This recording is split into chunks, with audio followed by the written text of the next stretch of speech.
Hello, Willowside, eighth graders. It's really great to meet you. I'm so sad that I don't get to be there in person to teach you, but my name is Iris Jamal Dunkel, and I am the former Poet Laureate of Sonoma County. I recently had a new book released called Westfire Archive, and I've written three other books of poetry and a biography called Charmian Kittredge London. Sorry, you can't see it because of there. Charmian Kittredge London, Trailblazer, Author, Adventurer, which is all about the life of Charmian Kittredge London, who was the wife of Jack London. So I grew up in Sonoma County, like many of you. I grew up thinking that I wanted to be a writer, but I'd never met a writer before. And the first time I ever met a writer was actually when I went to Jack London State Historic Park. So I'm speaking to you from virtually from Jack London State Historic Park, where I was inspired to become a writer myself. But enough about me. I'm here to talk to you about poetry. I'm going to be giving you one of my favorite lessons. It's called I Will Arise and Go Now. And we are going to learn how to harness sound in poetry. One of the things that poets use in their toolbox, right, of creating poems is they use sound. And poets select words based on not just their meaning, but how they sound. They want to control the way that the page speaks to the reader that's reading it out loud or reading it in their minds. So language is really rich and malleable, meaning we can like shape it to do the things we want. Why choose the word rock over the word stone, for example, when the word rock really means the same thing as stone, right? But when we think about it, the word rock has a lot of different associations for you, right? So if we were in a classroom together, I would say, hey, what do you think the word rock means? Like, what do you associate with it? And you might say something like rock music or something jagged, or there's lots of different things that'll come to your mind, or rock and roll, right? And then I'd ask you, hey, what does stone mean? And a lot of you will think like smooth and different words like that, like things that are not as jagged as the word stone.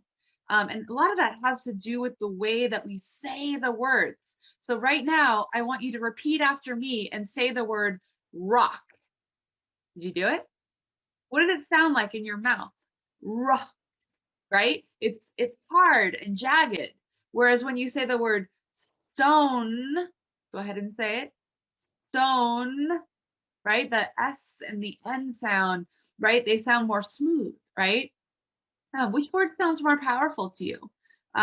Which one would you choose based on the meaning of your poem? So say you were writing a really quiet poem that you wanted to convey stones and a brook, and you wanted it to flow really smoothly, you would choose the word stone, right? But if you wanted to say something jagged and strong, right, you'd use the word rock. So I want you to think about that lesson while we're working on today's writing. There's a couple other terms I want to tell you about. That is alliteration, consonance, and assonance. Alliteration is the occurrence of the same letter, right, the same sound at the beginning or adjacent to a closely connected word. So alliteration is the small stone sings, right? That's alliteration. Consonance is a form of alliteration where it's just a reoccurrence of sounds that are consonants close together. And assonance is a reoccurrence of vowel sounds close together. So why would you use this? You use it in poetry because what it does is it glues words together in meaning.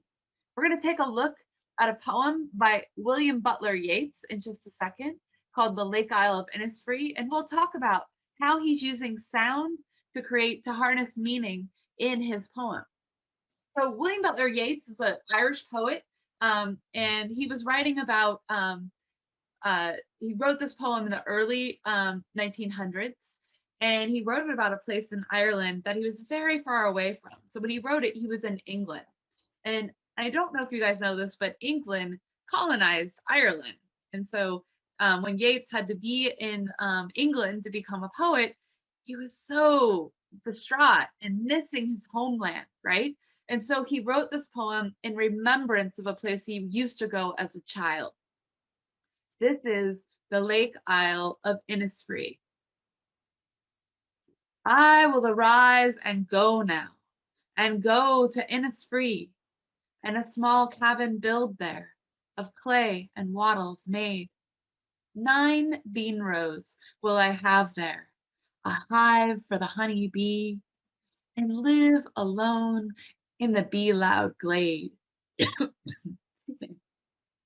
And I shall have some peace there, for peace comes dropping slow, dropping from the veils of the morning to where the cricket sings. There midnight's all a glimmer, and noon a purple glow, and evening full of linnet's wings. I will arise and go now, for always night and day I hear lake water lapping with low sounds by the shore, while I stand on the roadway or on the pavement's gray. I hear it in the deep heart's core.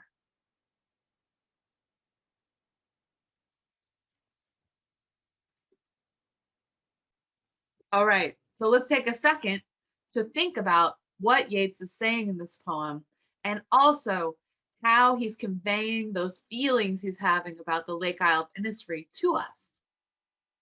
So the first line, I will arise and go now and go to Innisfree. He has a repetition of go and go. So we really get the impression that he wants to go to this place. And a small cabin build there of clay and wattles made. So wattles are a lot like adobe. It's like mud that you pack together in order to make a simple cabin. 9 bean rows will they have there, and a hive for the honey bee.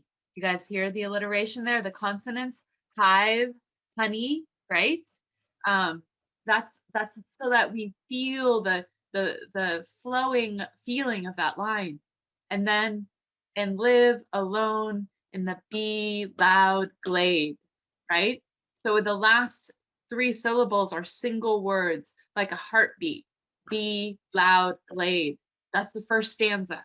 The second stanza, so the stanzas in poems are kind of like paragraphs in prose. So the second stanza is begins with, and I shall have some peace there, for peace comes dropping slow, right? Again, we get that repetition, peace and peace, and then dropping from the veils of the morning, right? So the idea that peace comes dropping slow, we come back to the idea that, have you guys ever gotten honey from a spoon and tried to drop it into like a cup and it comes really, really slow, right? Same thing with peace, right?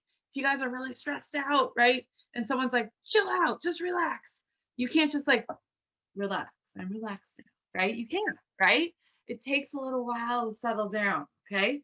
So that's what I want you to think about with that line. He's saying that in order to feel peaceful in this place, even though it's a beautiful place that he's loved forever, he has to settle into it, okay? Dropping from the veils of the morning to where the cricket sings. Dropping from the veils of the morning. That's the fog, you guys. We see that all the time. To where the cricket sings. So we hear that sensory detail of sound. There, midnight's all a glimmer, right? I want you to think about the amount of stars you see when you go camping, right? There's so many stars. You can't even believe that there's that many stars. And noon, a purple glow, and evening full of linnets' wings. So linnets are like swallows. They go out at dusk and they go through the sky looking for bugs, and they're just soaring amongst you. Okay, the last stanza is where the magic of this poem happens. You get repetition again. He says again, I will arise and go now. And now we get the reason why. For always night and day. So I hear lake water lapping. So lake water lapping, right? Alliteration again. And also with low sounds by the shore, we start to feel that quiet lapping sound that you hear at a lake, right? While I stand on the roadway or on the pavement's gray, right? Do you understand how different that is? He's on a roadway, or he's on gray pavement, as opposed to being in this beautiful Lake Isle of Innisfree, right? In nature. Um, he's in England, far, far away from Ireland, and feeling very, very foreign from his homeland.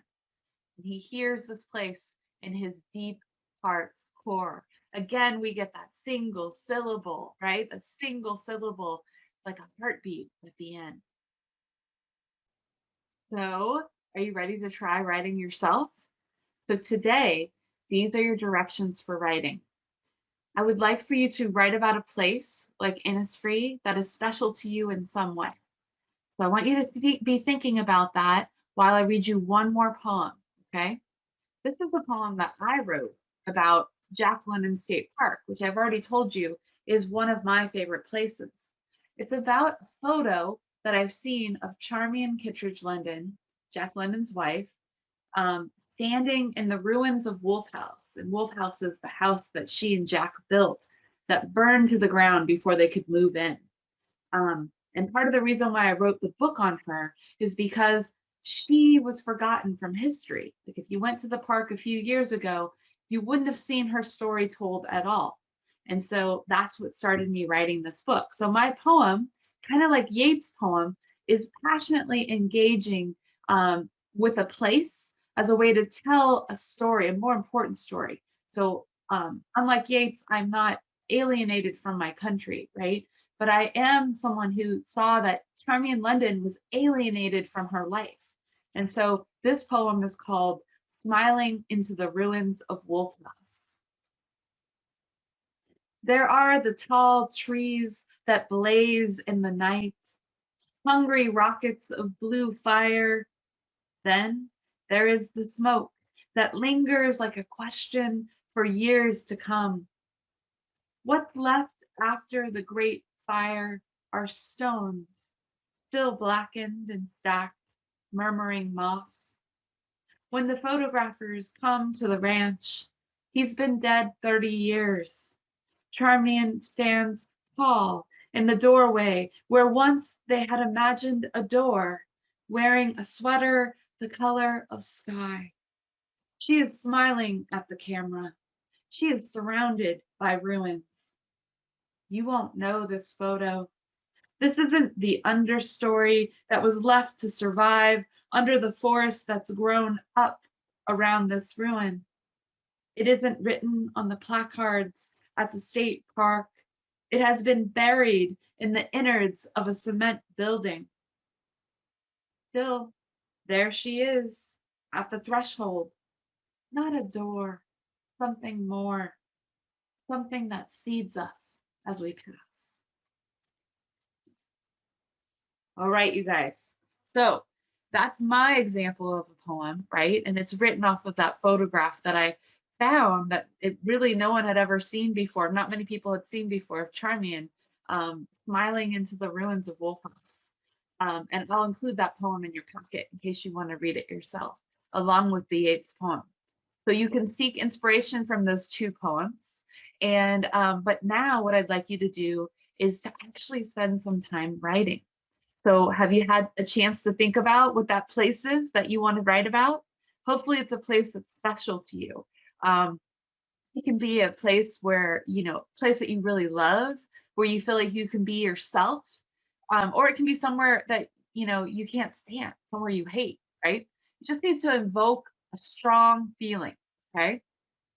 Describe the first thing you're going to do is you're going to write a line that says, I will arise and go now and go to, and you'll write the name of the place, okay?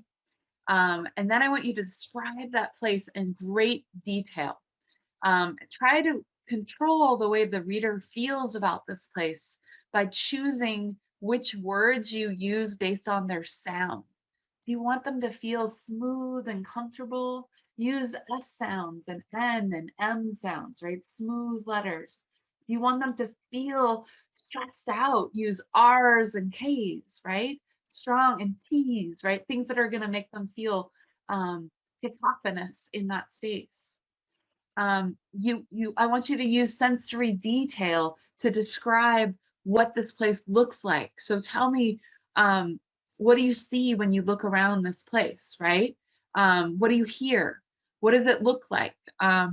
What sounds do you hear? Like, do you hear the waves of the ocean or the sound of a red-tailed hawk circling overhead? What does it feel like when you are in this place? If you were to touch this place, like if I were to touch those rocks on the ruins at Wolf House, they would be smooth moss but bumpy stone. I want you to think about that detail. Or what does it smell like in this place? Like it smells like forest. When you're in Jack London State Park at the ruins, right? I smell the forest. I smell and then you can, and I also smell like redwood trees and oak trees, like being more specific. And then I want you in the end of the poem, I want you to tell me what this place means to you. Is it a place that you're going to go to? Is it a place that you wish you could go to, you can't go to because, maybe you can't get to it right now? Or is it just a place that you will always carry in your heart because you might never see it again? Or it is a place that's left you scarred in some way, so it'll haunt you for the rest of your life? Or is it a place that you want to tell about, much like my poem and Yeats' poem, as a way to make a statement about a story you want to tell? So now it's your turn, you guys. I can't wait to see what you write. And the good news is there's an actual contest for all of you to enter with this poem. So please put your best effort in there. You'll be posting your poems, and I'll be giving you feedback. I'll see you next week.